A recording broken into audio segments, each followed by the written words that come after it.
देश की बहस में हम बात करेंगे इस्लामिक कट्टरपंथ की, लेकिन इस बीच एक बहुत बड़ी खबर आ रही है और ये खबर भी सीधे सीधे उसी से जुड़ी हुई है। आज विदेशी राजनयिकों का दल श्रीनगर पहुंचा था।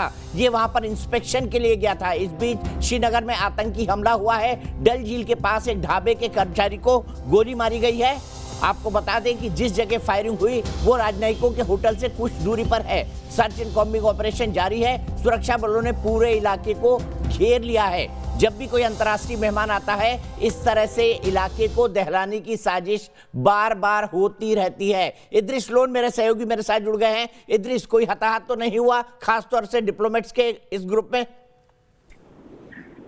जी देवक जी, मैं आपको बता दूं कि ये जो ढाबा है उस होटल से तकरीबन 1.5 किलोमीटर दूरी पर है और वहां पर पहले से ही सिक्योरिटी जो है रेड अलर्ट पर थी। पर बावजूद उसके मिलिटेंट्स जो है इस स्पॉट तक पहुंचने में कामयाब हुए और उन्होंने हालांकि कुछ ही गोलियां चलाई, जिसमें जो ढाबा का एक वर्कर है उसको गोली लगी है। उसको हॉस्पिटल शिफ्ट कर लिया गया है। आईजी कश्मीर का कहना है कि उसकी हालत जो है स्टेबल है।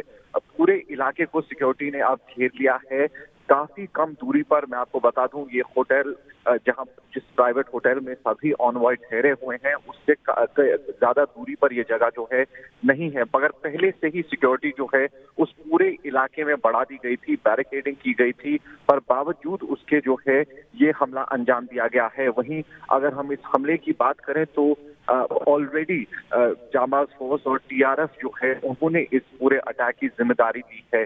पूरे इलाके को अब सिक्योरिटी फोर्सेस ने फिर से घेर लिया है। एक बहुत बड़े पैमाने पर सिक्योरिटी फोर्सेस का सर्च ऑपरेशन जो है वो शुरू कर दिया गया है। सुबह सवेरे जो है सभी ऑनवॉयज जम्मू की तरफ निकलने वाले हैं, जहां पर वो लेफ्टिनेंट गवर्नर मनोज सिन्हा से मुलाकात करेंगे। पर उससे पहले ही आज पूरा दिन जैसे पीसफुल निकला, पर दिन के जाते जाते जो है आखिर में ये अटैक होना एक तरफ से सिक्योरिटी लैप्स भी है, दूसरी तरफ ये भी दर्शाता है कि श्रीनगर के बीचों बीच मिलिटेंट प्रेजेंस जो है वो अभी भी है।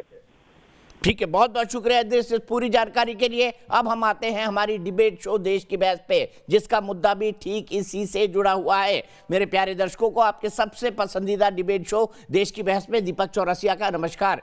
कन्याकुमारी से क्षीर भवानी तक, कोटेश्वर से कामाख्या तक, लक्षद्वीप से लेह तक जो सबसे बड़ा मुद्दा होता है उसमें हम आपकी राय जानकर चुनते हैं देश की बहस का विषय।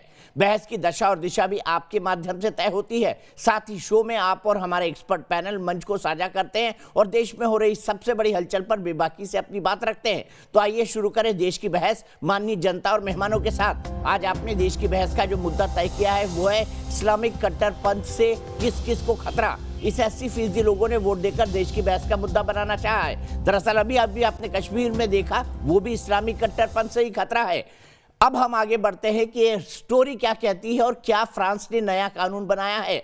आंदोलन और आंदोलन की आड़ में पहले संगठन खड़ा किया गया, फिर उसे कट्टरपंथी ताकतों ने भारत विरोधी एजेंडे का टूल बना दिया। इन्हीं आरोपों से पीएफआई की भूमिका एक बार फिर सवालों के घेरे में है। अयोध्या विवाद से लेकर एंटी-सीएए दंगे तक में पीएफआई नेटवर्क की भूमिका संदिग्ध रही है। अब जब फ्रांस में एंटी सेपरेटिज्म बिल आया है तो ये मांग तेज हो गई है कि आतंकवाद का सबसे ज्यादा शिकार भारत भी ऐसे कानूनों की तरफ कदम बढ़ाए। फ्रांस में एक विवादित कार्टून के बाद जिस तरह से कत्लेआम मचा था, उसके बाद फ्रांस सरकार एक ऐसा कानून ला रही है जिसमें कट्टरपंथियों के खिलाफ एक्शन ही एक्शन है। लेकिन वहां के मुस्लिम संगठन विरोध कर रहे हैं, सेक्युलर मूल्यों के खिलाफ बता रहे हैं। ये दो तस्वीरें दो अलग अलग देशों की हैं, एक फ्रांस और दूसरे भारत की। लेकिन इन दोनों घटनाओं के पीछे हाथ इस्लामिक कट्टरपंथियों का माना जाता है। फ्रांस की मैक्रो सरकार ने वहां हुई आतंकी घटनाओं से सबक लेते हुए कट्टरपंथियों की हरकतों पर लगाम लगाने के लिए द फ्रेंच नेशनल असेंबली में बिल पास कर दहशतगर्दी करने वालों पर शिकंजा कसा है। गत कुछ वर्षों से फ्रांस आतंकवाद का दंश झेल रहा है। अनवरत हमलों से त्रस्त होकर के फ्रांस की सरकार ने अभी एक नया कानून बनाया है। ऐसे कानून से संपूर्ण विश्व को प्रेरणा लेने की आवश्यकता है। आवश्यकता इस बात की है कि भारत में भी यह जिहादी आतंकवाद है उस पर अंकुश लगे। ये दूसरी तस्वीर लखनऊ की है, जहां पीएफआई से जुड़े दो आतंकियों को लखनऊ में पुलिस ने धर दबोचा। इनकी योजना बसंत पंचमी के मौके पर देश के कई हिस्सों में सीरियल ब्लास्ट करने की थी। इनकी मंशा देश में गड़बड़ी फैलाना है, देश की अखंडता, संप्रभुता और प्रदेश की जो हमारी वर्तमान स्थिति है उसमें गड़बड़ी फैलाना है। दरअसल आतंकी संगठन लगातार आतंक की अलग अलग करतूतों को अंजाम देते आए हैं। यही नहीं, शाहीन बाग का प्रोटेस्ट हो या फिर CAA NRC पर विरोध प्रदर्शन, इन संगठनों की देश विरोधी हरकतें किसी से छुपी नहीं हैं। फिर भी कुछ लोग इसे इस्लाम को बदनाम करने की साजिश मानते हैं। फ्रांस की तरफ से जिस तरीके के कानून को बनाने की बात कही जा रही है वो एक सोची समझी साजिश के तहत ये तमाम काम किए जा रहे हैं। मुसलमानों को बदनाम करने के लिए, इस्लाम को बदनाम करने के लिए जो प्रोपेगेंडा आलमी तौर पर और इंटरनेशनल लेवल पर चलाया जा रहा है उसको फौरी तौर पर बंद करना चाहिए। फ्रांस ने ऐसे कट्टरपंथियों पर नकेल कसने के लिए एंटी सेपरेटिज्म जैसा सख्त कानून बनाकर सख्त संदेश दिया है। वहां एक कार्टून बनाने पर टीचर का सर तक कलम कर दिया गया था। दूसरी ओर आतंक का जहर हिंदुस्तान में भी घोलने वालों की कमी नहीं है। इसलिए जरूरत यहाँ भी है कि देश की शांति भंग करने वाले कट्टरपंथियों के खिलाफ इसी तरह के प्रावधान हो। देश की बहस में यह चर्चा है कि आखिर कब तक देश दहशत के साए में इन कट्टरपंथियों पर रहम खाएगा। इनकी करतूतों पर जितनी सख्ती की जाए उतनी ही कम है।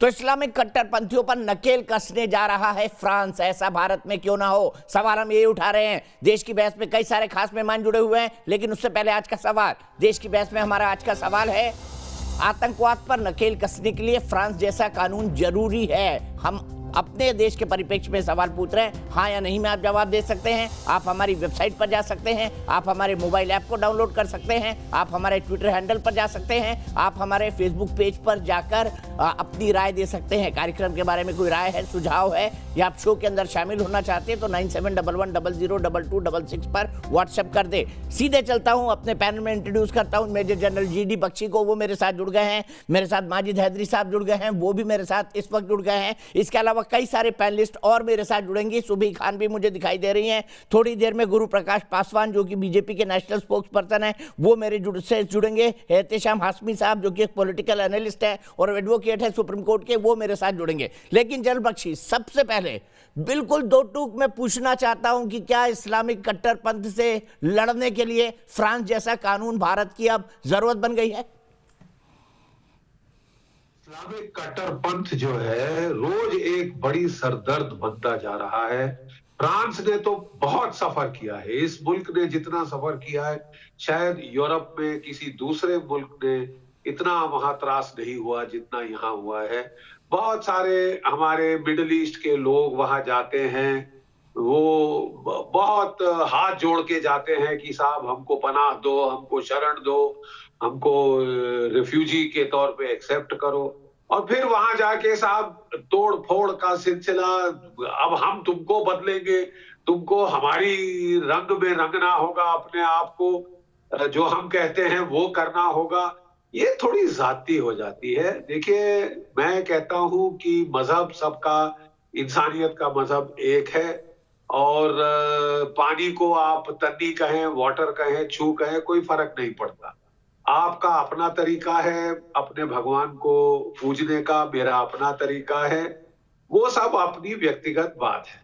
लेकिन जब उसका आप एक पॉलिटिकल इस्तेमाल करें, आप उसको इतना आगे ले जाएं कि आप औरों के गले काटने को तैयार हैं, गले काटने को तैयार हैं, मार काट करने को तैयार हैं, तो वहां कहीं पे न कहीं लोगों को अंकुश लगानी पड़ेगी। शांति और एक रीजनेबल बैलेंस्ड गवर्नेंस के लिए कहीं ना कहीं तो ऐसे कट्टरपंथियों पे अंकुश लगाना पड़ेगा। मैं नहीं कहता कि आप इसका बहाना लेके पूरे एक मजहब के खिलाफ वर्दी करने शुरू कर दें, लेकिन जो कट्टरपंथी हैं, जो गले रेतना चाहते हैं, जो लोगों को त्रासदी देना चाहते हैं, वो बम फोड़ना चाहते हैं, मारकाट करना चाहते हैं अपने मजहब का आड़ लेके, तो वो गलत है। वो बाकी मजहब को भी खराब नाम देते हैं। और मेरा तो समझना है जन बच्ची, यही सवाल ले जाता हूं मैं। ठीक है, ओपनिंग रिमार्क के लिए मैं सीधे मौलाना साजिद रशीदी जी, ये कौन से मजहब में लिखा है, कहां हदीस और कुरान में लिखा है कि एक कार्टून के चलते एक प्रोफेसर का सर कलम कर दिया जाए, जैसा फ्रांस के अंदर हुआ था? बताइए।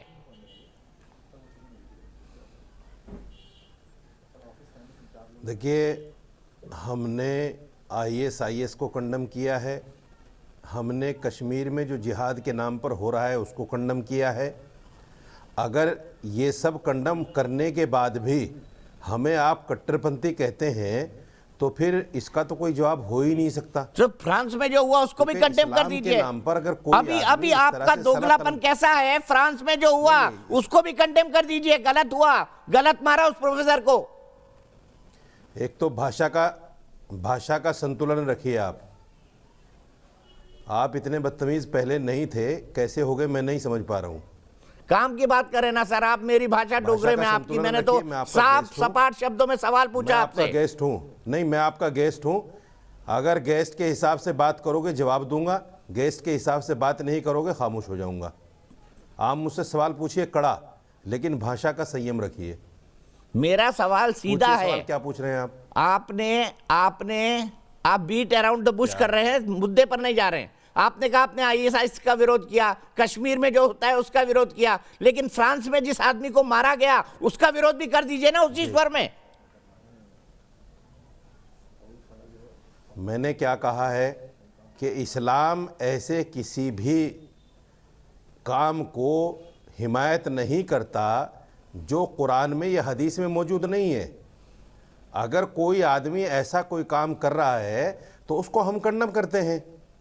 आप बिला वजह क्यों हमारे ऊपर बातें थोपना चाहते हैं? फ्रांस में जो हुआ ठीक था क्या? फ्रांस में किसी ने गलती की है या किसी दूसरे देश में, आप सुन लीजिए मेरी बात, अगर फ्रांस में किसी ने गलती की है तो उसको हिंदुस्तान के मुसलमानों पर क्यों थोपा जाता है भाई?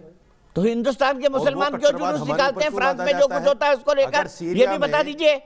अगर सीरिया में, सुनिए, अगर सीरिया में आईएसआईएस अल्लाह अकबर का नारा लगाकर मुसलमान को ही मार रहा है तो फिर यहाँ के मुसलमान को गाली क्यों दी जाती है? आज मुझे बताइए, जिहाद के नाम पर जितने लोग मर रहे हैं मुसलमान ही तो मर रहे हैं। वो कौन सा जिहाद है भाई? और किस जिहाद की आप हमसे हिमायत चाहते हो या मुखालफत चाहते हो? हम तो उसको जिहाद ही नहीं मानते।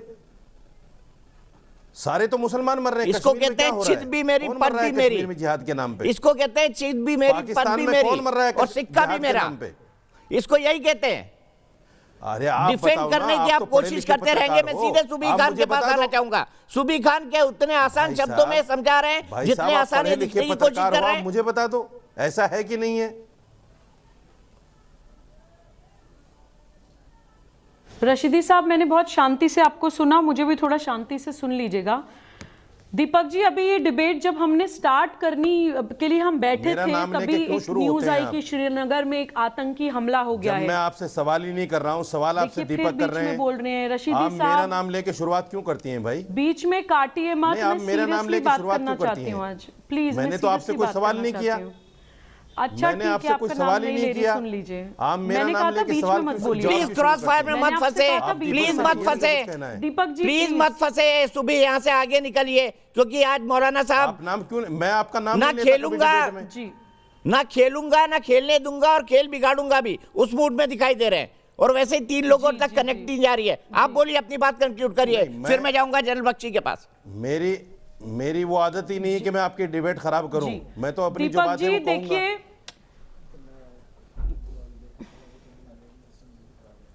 दीपक जी देखिए, हम लोगों को, सारे पैनलिस्ट को ये सीरियसनेस समझनी चाहिए कि हम लोगों के लिए हेड काउंट्स हो सकते हैं कि श्रीनगर में 4 लोग मर गए, या सीरिया में 15 लोग मर गए, या अफगानिस्तान में 20 लोग मर गए, या बंगाल में 4 लोग मर गए, लेकिन जो अपना घर का कोई बच्चा या कोई भी घर का व्यक्ति खोता है वो सीरियसनेस समझता है उस चीज की। इस्लामिक जिहाद एक मानवता विरोधी मानसिकता है, जिसका मैं मानती हूं कि किसी पंथ से या इस्लाम से कोई लेना देना नहीं है, लेकिन इस्लाम की अंडरस्टैंडिंग जिन लोगों को गलत है और इस्लाम को जो लोग पॉलिटिकल एजेंडा की तरह इस्तेमाल करते हैं वो डेफिनेटली इसका यूज करते हैं। देखिए, फ्रांस में एंटी सेपरेटिज्म बिल जो आया है दीपक जी, वो बहुत ही अच्छी चीज है, क्योंकि मैं हमेशा बोलती हूं कि आतंकवादी अचानक नहीं बन जाते हैं। पहले एक इंसान सेपरेटिस्ट ही बनता है, सेपरेटिस्ट के बाद वो एक्सट्रीमिस्ट बनता है, एक्सट्रीमिस्ट के बाद वो टेररिस्ट बनता है। और हमारे देश में जो कुछ लोग ये देखिए, इसलिए आप पे उंगली उठाई जाती है रशीदी साहब कि आप इतनी सीरियसनेस नहीं समझते हैं मैटर की। आपने अपने घर का कोई इंसान नहीं खोया है, जाके रहिए किसी इस्लामिक स्टेट में। आपको तो यही पता नहीं कि ये हंसी किसकी है। किसी इस्लामिक स्टेट में रहिए, हंसी जो भी हंस रहा है जाकर अरे किसी हंस कोई इस्लामिक रहा है, नाम स्टेट मेरा में, ले रही हैं मेरे आप। सामने टीवी नहीं है इसलिए मुझे मोहतरमा मेरे मैं नहीं सामने हंस रहा टीवी हूँ, नहीं है इसलिए मुझे नहीं पता। जो भी हंस रहा है, अगर मोहतरमा वो मैं नहीं हंस रहा हूँ, जो हंस रहा है मेरे उसका नाम सामने लीजिए। टीवी नहीं है, आपको मेरा ही नाम क्यों माफी याद चाहती आता है हूं हर अगर बात आप में? नहीं हंस रहे हैं तो मैं जो तो भी आपको हंस रहे नाम हैं, लेकर बोलना जो भी नहीं हंस चाहता। रहे हैं, बहुत ही अच्छा, आप मैं मेरा यहाँ नाम से आगे लेकर बढ़ाता हूँ बात को, मैं यहाँ से आगे बढ़ाता हूँ बात को, भाई। सीधे चलता हूँ एडवोकेट साहब के पास। जाकर किसी इस्लामिक स्टेट में रहे, नहीं, इतना खोए डर अपने क्यों है किसी आपको घर वाले मुझसे? को, तब देखती हूं बार-बार कि मेरा कितनी नाम हंसने लेके की बात हिम्मत शुरू होगी करती उनके हैं। अंदर। ठीक है, सीधे मैं चलता हूँ यहाँ से एहतेशाम जी के पास। एहतेशाम जी, क्या ये क्योंकि कानून आप लागू बहुत होना हंसते हैं चाहिए सीरियस भारत में टॉपिक भी पर। इस्लामिक अपना कट्टरता ट्रैक को रिकॉर्ड रोकने भी के लिए? चेक कर लीजिए। दीपक भाई साहब, आप एक बार कानून पढ़ लीजिए। इस्लामिक कट्टरता का वर्ड कहीं भी मेंशन नहीं है उसमें। फ्रांस ने जो कानून बनाया है उसके जो 2 मेन पॉइंट्स हैं, अगर वो कानून हिंदुस्तान में लागू हो गया तो सबसे पहले जेल वो सरकारी पत्रकार जाएंगे जो हिंदू और मुसलमानों को लड़ाने का काम कर रहे हैं। 2 इंपॉर्टेंट पॉइंट दीपक भाई साहब, हाथ जोड़ के आपसे बताना चाहूंगा मैं, जो फ्रांस ने बनाए हैं। A new offense for a line of hate speech will make it possible to quickly detain a person who is spreading fake news. सबसे ज्यादा फेक न्यूज स्प्रेड करने का काम हिंदुस्तान में कौन कर रहा है? दीपक भाई साहब, आप इस बात का जवाब दीजिए। हमारी छोटी बहन सुबुही जी यहाँ पे बैठी हैं, तो मैं तो कब से कह रहा हूं कि जो लोग भी फेक न्यूज और ऐसी भ्रामक खबरें फैलाते हैं जिससे हिंदुस्तान का वातावरण खराब होता है, उनको जेल की सलाखों के पीछे जाना ही चाहिए। दूसरा पॉइंट जो फ्रांस ने लॉ में अपने दिया है, extending the ban on religious symbol. It is based on neutrality principle which prohibits civil servants from wearing religious symbol. मैं इसका भी स्वागत करता हूं, मैं इसका विरोध नहीं करता हूं, क्योंकि आप हिंदुस्तान में दंगे जो कराता है, चाहे वो अल्लाह अकबर बोल के दंगे कराएं या वो श्री राम को नाम यूज करके दंगे कराएं, उन दोनों को सजा मिलनी चाहिए। और इसको, ये कानून अगर हिंदुस्तान में लागू होता है तो मैं उसका समर्थन करूंगा। मैं आज आपको ये बात बोल रहा हूं, लेकिन ये कानून लागू हो भारत के संविधान को नजर में रखते हुए, किसी भी पॉलिटिकल आइडियोलॉजी को ध्यान में रखते हुए अगर ये कानून लागू होगा तो इसका जो टारगेट है वो हम अचीव नहीं कर पाएंगे। और मैं पूरे यकीन के साथ कह सकता हूं, जो बात मैंने कही है, हमारी बहन सुबुही जी भी उस बात से इत्तेफाक रखेंगे। ठीक है, मैं सीधे बख्शी जी के पास चलता हूं। बख्शी जी, हमने हाल ही के दिनों में 40-50 साल में, आप खुद गवा रहे हैं कैसे हमने इस्लामिक टेररिज्म का सामना किया है, किस तरह से मदरसों में सेपरेटिज्म की ब्रीडिंग हो रही है, अगर ये इस तरह कहा जाए तो गलत नहीं होगा। कैसे रिमोट इलाकों में मदरसे बड़ी संख्या में खुल गए हैं, बांग्लादेश और नेपाल के आसपास, और कहां से फंडिंग आ रही है कोई नहीं जानता। आपको नहीं लगता कि इसके ऊपर भी हमारा एक सख्त कानून आना चाहिए? अब वक्त की जरूरत, वक्त इस कानून को महसूस कर रहा है कि हाँ, ये कानून। देखिए साहब, मैं तो अपने मुसलमान भाइयों से ये कहूंगा कि जब इस्लाम शुरू हुआ वो बहुत डेमोक्रेटिक था, उसमें इजमा थी, इज्तिहाद था। इजमा is the consensus of the community, इज्तिहाद is the doctrine of independent reasoning. कि साहब, मैं, क्योंकि मुझे कोई इंटरप्रेटर नहीं चाहिए, कुरान शरीफ में खुद पढ़ के अपना जो है फैसला कर सकता हूं, तो ये बड़ी डेमोक्रेटिक इसमें प्रिंसिपल्स थे। अनफॉर्चुनेटली जब खलीफा का जो जमाना आया और जब वो जो है खलीफत के लिए लड़ाई झगड़े शुरू हुए, उस वक्त फिर डॉक्ट्रिनल प्योरिटी पे बहुत ज्यादा जोर पड़ने लगा, और जो लोग थे वो हदीत पे ज्यादा गए, और कि भाई मैं जानता हूं सच क्या है, दूसरे को नहीं पता, दूसरा गलत बोल रहा है, ये इस टाइप की चीज शुरू हुई। सारे कट्टरपंथ की जो जड़ है, फसाद का जड़ वो है, वो यहां से शुरू, इस मानसिकता से शुरू होता है। आज हमारे मुसलमान भाइयों को जरूरत है कि इजमा और इज्तिहाद पे ज्यादा जाएं, और जो हमारी मिडिल क्लास है, इस्लामिक मिडिल क्लास, पढ़े लिखे जो है, वो लोग वहां पे एक शुरू करें एक कैंपेन कि ये जो कट्टरपंथी हैं इनको बिल्कुल इस्लाम से अलग किया जाए, इन कट्टरपंथियों को इस्लाम से अलग किया जाए। नहीं तो बेवजह एक शरीफ मुसलमान की बेइज्जती होती है जब वो एयरपोर्ट पे जाता है, उसे खास चेक किया जाता है, वो एथनिक प्रोफाइलिंग की जाती है। ये सब इसीलिए हो रहा है कि हमारा जो मिडिल क्लास का तबका है, जो शरीफ मुसलमान हैं, जो आराम से चैन से जीना गुजरना बसरना चाहते हैं, वो दहशत में आ जाते हैं एक मुट्ठी भर ऐसे लोगों की जो मरने मारने को उतारू। सीधे चलता हूँ माजी दादरी जी, जनरल बख्शी की बात पे आपको हंसने लायक क्या नजर आ रहा है? जी देखिए दीपक भाई, बहुत ही अच्छा विषय, और जनरल बख्शी साहब ने बहुत अच्छी बात कही कि मुसलमान भाई करके इन्होंने कहा कि मुसलमान भाइयों में जो वो अलगामवाद है, जो कोई स्ट्रिक्टनेस है, वो अलग एक फंडामेंटलिस्ट ना बने। बड़ी अच्छी बात कही, मैं इनके लिए बड़ा इनका आदर करता हूं इस बात के लिए। मगर मैं साथ में इसमें ऐड करना चाहता हूं, बख्शी साहब को भी बता दूं, अपने दर्शकों को भी बता दूं कि सिर्फ मुसलमान भाइयों की बात नहीं है। जो भाई हमारे हिंदू राष्ट्र की भी बात करते हैं, सेक्युलर भारत में, जिस देखा भारत का सेक्युलर संविधान है, उनके खिलाफ भी यही कानून लागू होना चाहिए। क्योंकि हिंदू राष्ट्र की बात सेक्युलर देश में करना भी एक किस्म का आतंकवाद है, अलगामवाद है, फंडामेंटलिज्म है। तो हर एक को बराबर आप तोलिए। जब आप हमारे हम मुसलमान भाइयों और हमारे सिख भाइयों को बात करने पे पाकिस्तान और खालिस्तान कहते हैं, जो लोग हिंदू राष्ट्र की बात करते हैं ना, उनके नाम भी आप खिलाफ एक बात कीजिए कि कहिए वो भी वैसे ही अलगामवादी हैं, वो भी वैसे ही दहशतगर्द हैं। क्योंकि भारत का संविधान इस बात की इजाजत नहीं देता कि जबरदस्ती का आर्गुमेंट है, ये जबरदस्ती का आर्गुमेंट है। अगर ये सेक्युलर देश है तो आप लोग अल्पसंख्यक कैसे, मुझे बताइए। अगर ये सेक्युलर देश है तो बताइए माजिद हैदरी, आप लोग अल्पसंख्यक कैसे? अगर ये सेक्युलर देश है तो मैं सीधे विजय कानूनगो के पास चलूंगा इंदौर में। मेरी एक दर्शक जुड़ गई, आ रहा हूं माजिद हैदरी जी, आ रहा हूं मैं। विजय कानूनगो मेरी एक दर्शक जुड़ गई है। विजय जी क्या कहेंगी इस बहस पर? जी, मेरे विचार से इस्लाम की कट्टरता मानवता का हनन हो रहा है। जब हमारे भारत में सब जगह स्त्री पुरुष सब समान है, रंग भेद नहीं है, सभी धर्म एक जैसे हैं, तो सबके नियम भी एक जैसे होने चाहिए। पारदर्शिता होनी चाहिए। मदरसों में या मस्जिदों में अगर देखा जाए, कोई देख रहा है, दिखाया जा रहा है, तो उसमें बुराई क्या है? क्या इस जगह हम पढ़ाई करते हैं, इस जगह इबादत करते हैं, तो बस वही तो दिखा रहे हैं? क्या बम बना रहे हैं? क्या बम तो नहीं बना रहे। फिर उसमें आपत्ति किस बात की ली जाती है कि यहाँ नहीं दिखाया जाएगा?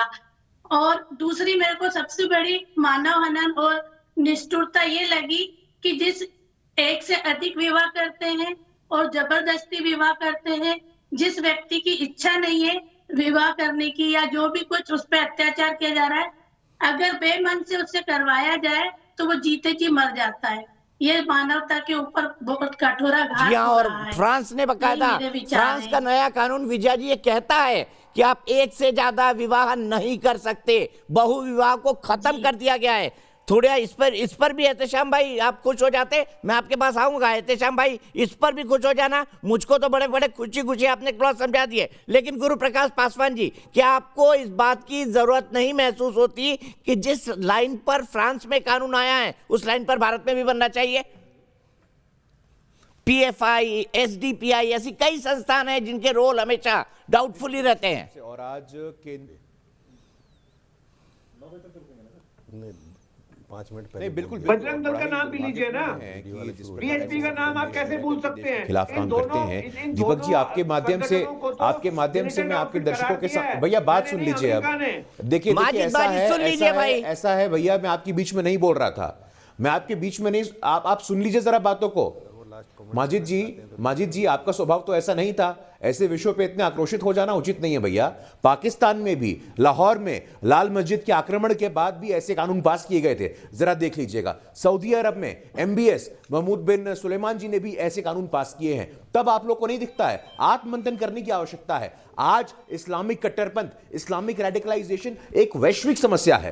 पूरे दुनिया भर के थिंक टैंक पे इस पे चर्चा हो रही है कि इस पे अब क्या करना चाहिए, क्या स्टेप्स उठाने चाहिए। मैं स्वागत करता हूं कि फ्रांस जो कि सेक्युलरिज्म और जेंडर जस्टिस इन दो पिलर्स पे खड़ा होता है। बहुविवाह क्या भैया, 21वीं सदी में पॉलीगैमी का क्या मतलब है? जबरन विवाह, फोर्स्ड मैरिज क्या मतलब है इसका? डेमोग्राफिक इंबैलेंस जानबूझ करके क्रिएट करने का प्रयास किया जाता है, बहुत ही दुर्भाग्यपूर्ण है। आज दीपक जी, केंद्रीय कानून मंत्री आदरणीय रविशंकर प्रसाद जी ने भी स्टेटमेंट दिया है कि हम लोग इस कानून का अध्ययन कर रहे हैं और यदि ऐसा लगता है तो बिल्कुल इस पर चर्चा होनी चाहिए। पिछले साल ही सैमुअल पेटी की नृशंस हत्या के बाद फ्रांस में इसकी चर्चा शुरू हो गई थी। अब अगर जो लोग इस कानून का स्वागत नहीं कर रहे हैं, मुझे उनके मानसिकता पे हंसी आती है और सवाल पूछने का मन करता है। सीधे चलता हूं मौलाना साजिद रशीदी जी, आपने तो कानून का समर्थन नहीं किया, आप तो इधर उधर की बात करते रहे। बताइए क्या फ्रांस के कानून का समर्थन करते हैं आप? क्या किया आपने फॉर्म लॉज का?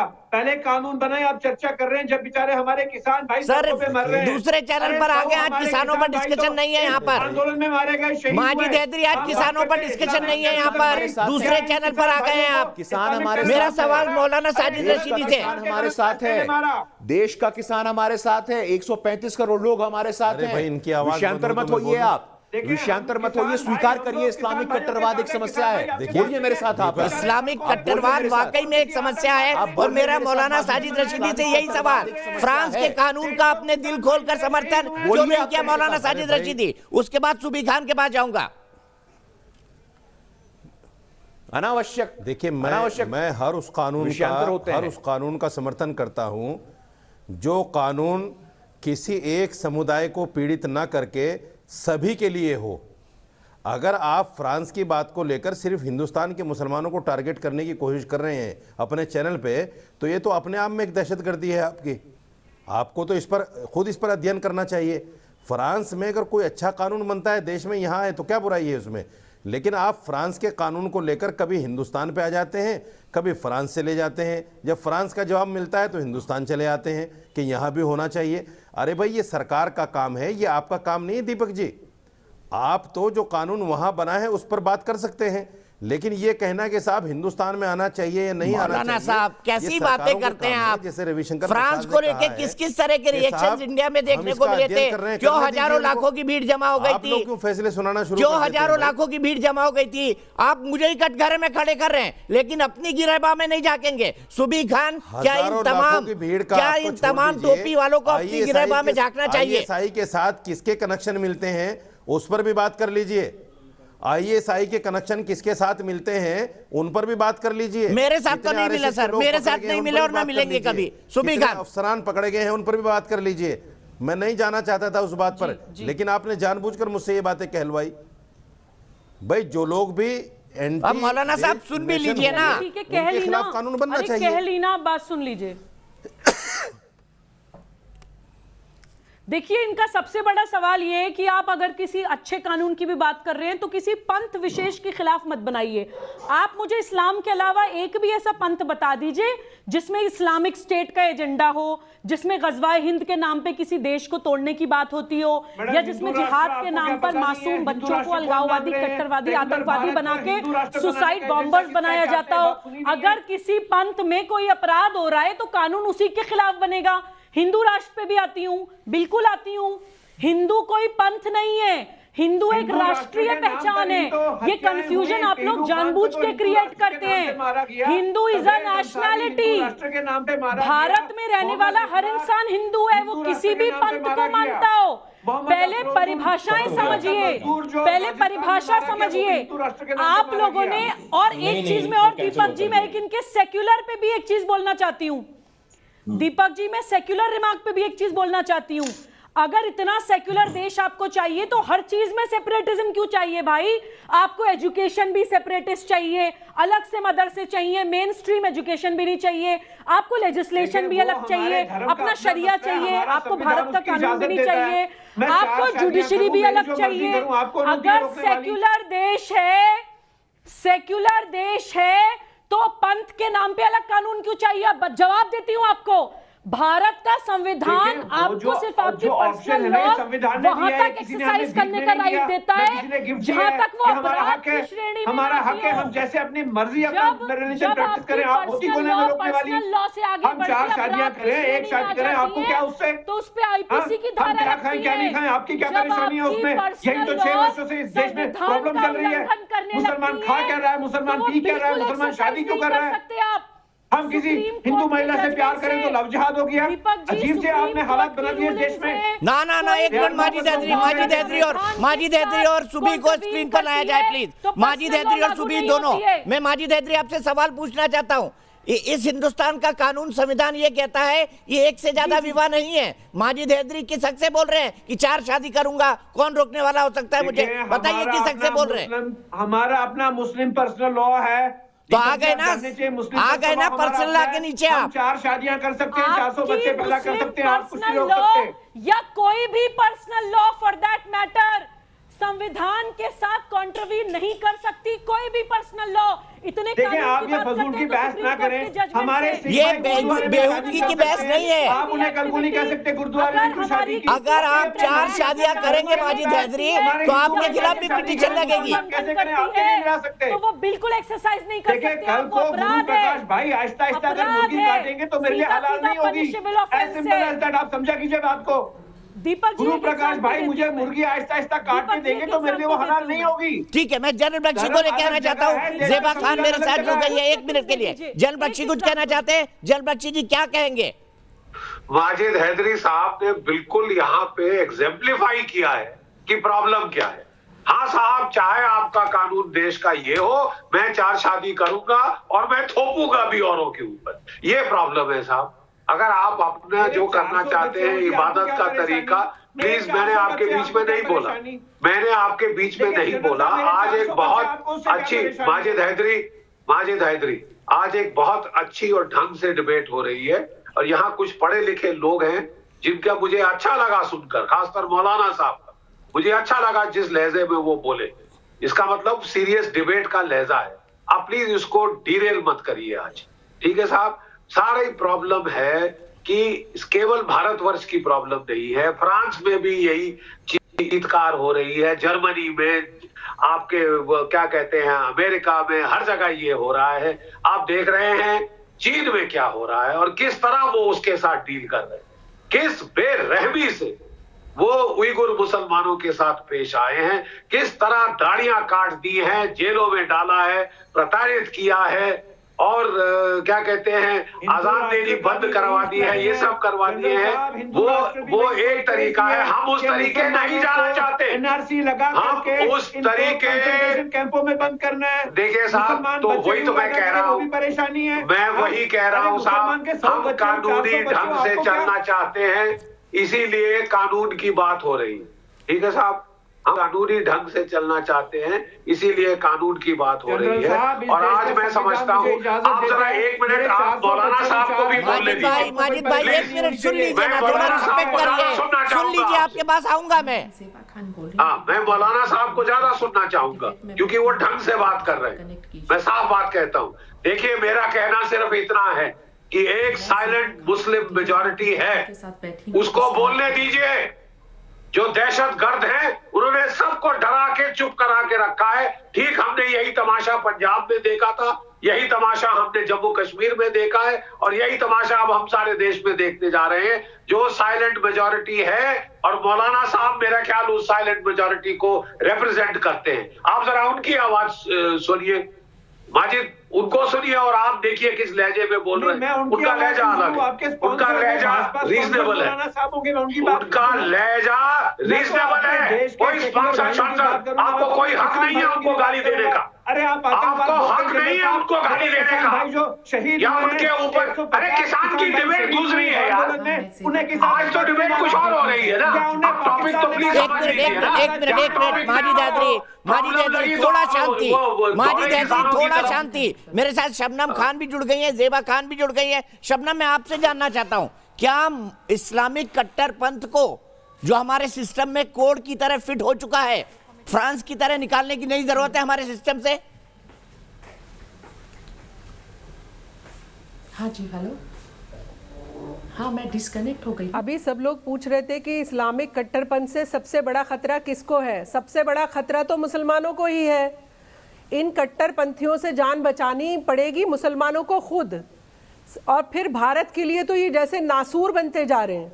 तो मैं कह रही हूँ कि ये सारे जितने भी लोग बैठे इतनी जोर जोर से चिल्ला रहे हैं, इनसे पूछिए कि ये भारत के व्यक्ति हैं, इनको भारत को बचाना है या नहीं बचाना है, या अपना इस्लामिक जामा पहनकर सिर्फ नोट कमाने हैं इन लोगों को।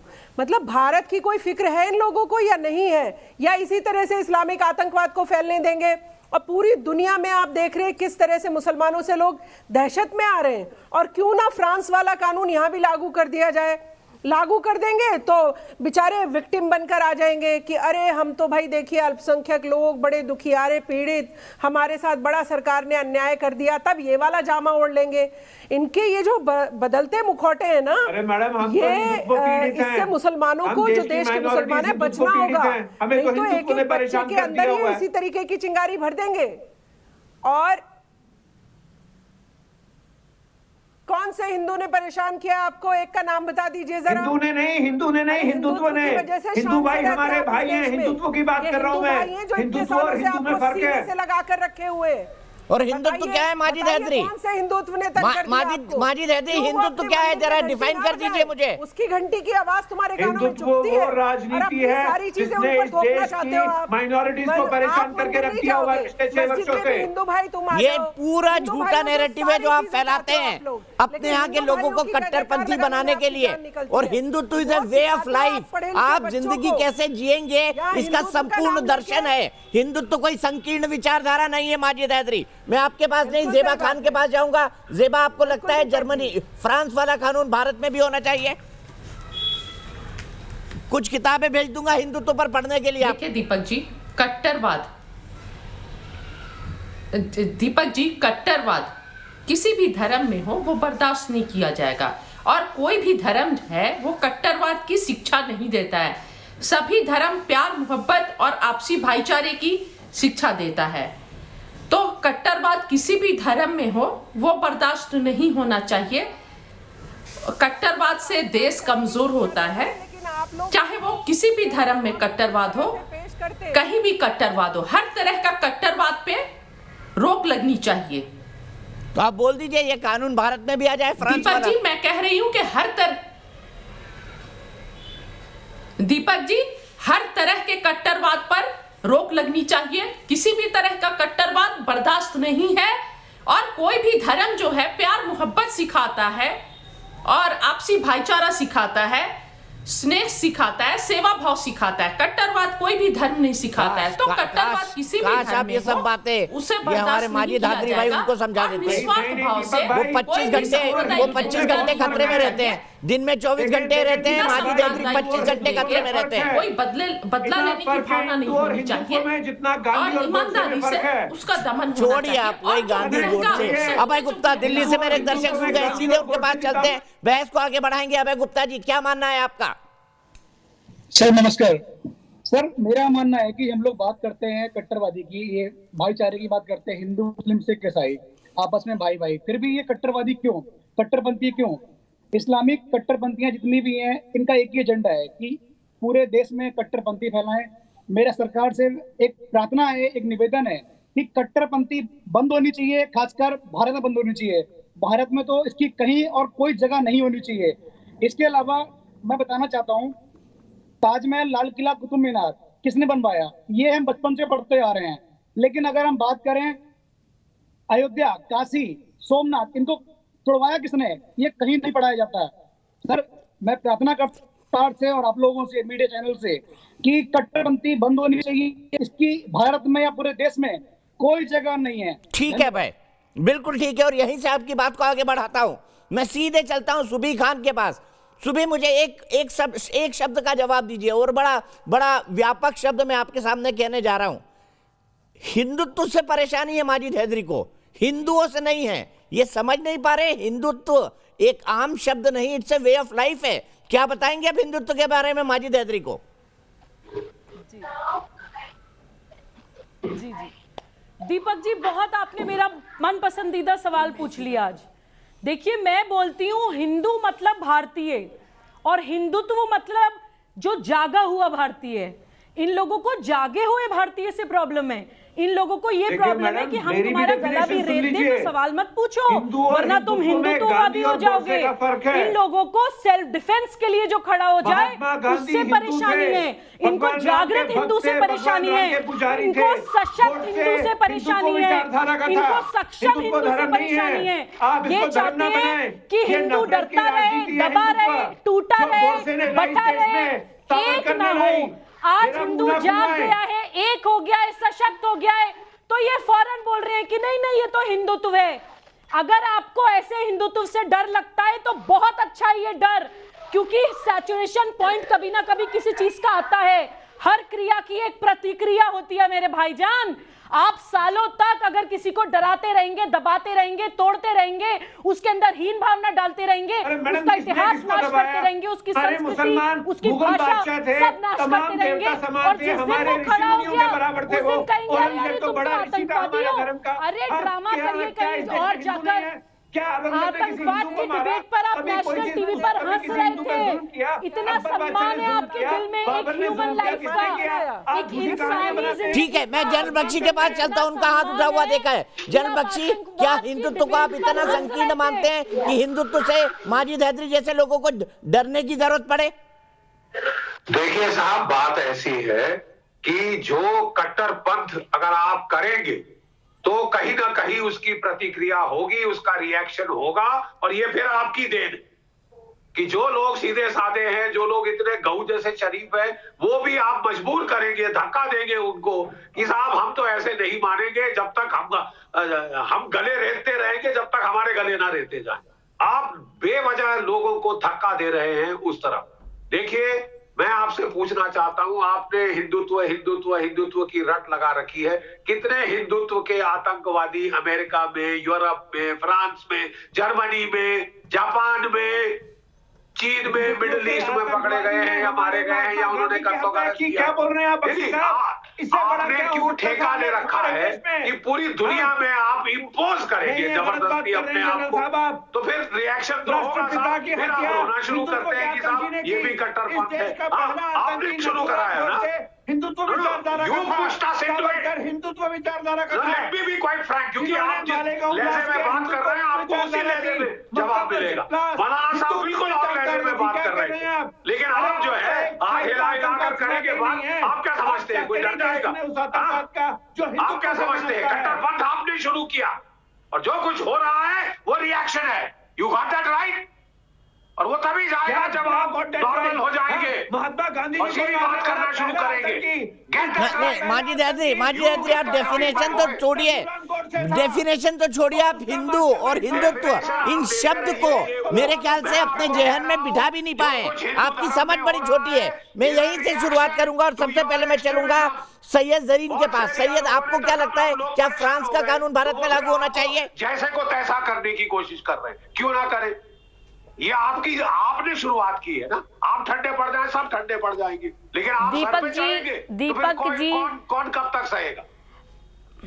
जी जरीन बोलिए। जैसे मौलाना साहब बात कर रहे हैं, वो बड़े ठंडे। देखिए, सबसे पहले मैं बताना चाहूंगी, मैं बहुत देर से आपकी डिबेट देख रही हूँ, सुन रही हूँ। एक एडवोकेट भी अभी बैठे थे जो बता रहे थे, इसमें दो जो उन्होंने पॉइंट्स बताए थे वो अगर सच में अगर लागू हो जाएंगे तो एक मुसलमानों पे नहीं, हर मजहब पे अगर वो लागू होंगे। जैसे हेट स्पीच है या दंगे करवाने, वो किसी भी मजहब में हो, अगर कोई हेट स्पीच देता है, कोई दंगे भड़काता है जिससे देश का जो है वो शांति जो है व्यवस्था वो भंग होती है, तो जरूर होना चाहिए। लेकिन एक चीज मैं कहना चाहूंगी, इस्लाम की मैं इतनी देर से बातें सुन रही हूँ, देखिए इस्लाम से ज्यादा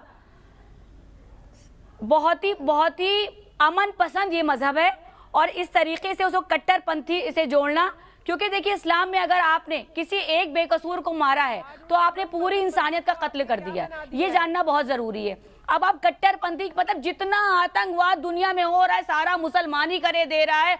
मुसलमान को हवा बना दो, मुसलमान पे मतलब सारी डिबेट का जो आजकल जो एक हॉट टॉपिक चल रहा है वो मुसलमानों से रिलेटेड चल रहा है। अरे भैया, अच्छे मुसलमानों की भी तो बात कर लीजिए आप।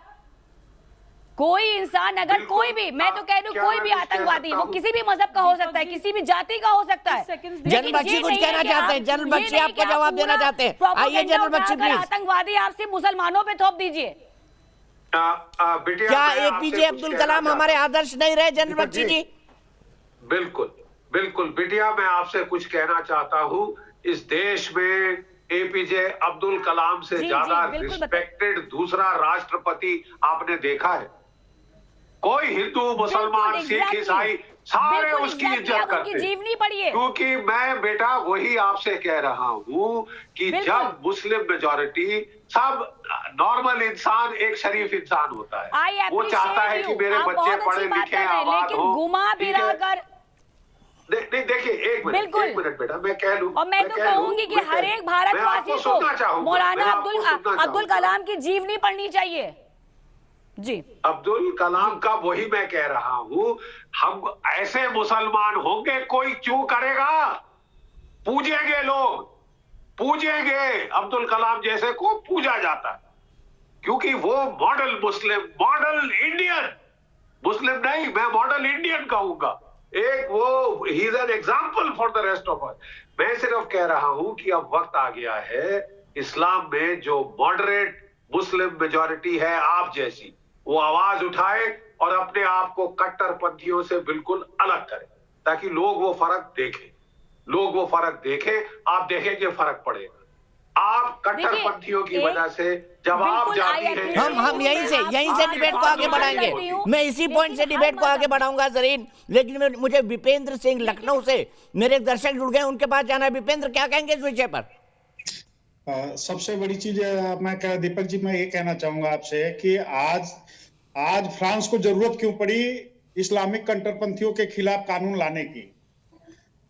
आखिर किसी एक विशेष समुदाय के ऊपर जो टिप्पणी चल रही है, क्यों चल रही है? रीजन इसका यही है कि जहां भी आतंकवाद को बढ़ावा मिल रहा है या जहां भी आतंकवादी गतिविधियां हो रही है, किसी एक विशेष समुदाय के द्वारा किया जा रहा है। ऐसा क्यों किया जा रहा है? आप आज सारे देश, मैं फ्रांस की ही बात नहीं कर रहा हूं, मैं सारे देश की बात कर रहा हूं, सारे देश को ये सोचने पे मजबूर हो गए हैं कि आखिर ऐसी गतिविधियां क्यों चलाई जा रही हैं, क्यों कर किसी एक विशेष समुदाय के द्वारा चलाई जा रही। इनको ट्रेनिंग कहां से मिलती है? मदरसे से मिलती है। इनके यहाँ पे जितने भी, आज बताइए, एक देश में 2 कानून पैरेलल में कैसे चल रहे हैं? दीपक जी, सबसे बड़ी चीज ये है कि जब भारत में एक कानून है तो पैरेलल में सीरिया कानून अपना को सीरियत ला देते हैं, तमाम कानून। चलिए ठीक है विपेंद्र, यहीं रुकेंगे हम, बहस को यहीं से आगे बढ़ाएंगे ब्रेक के बाद।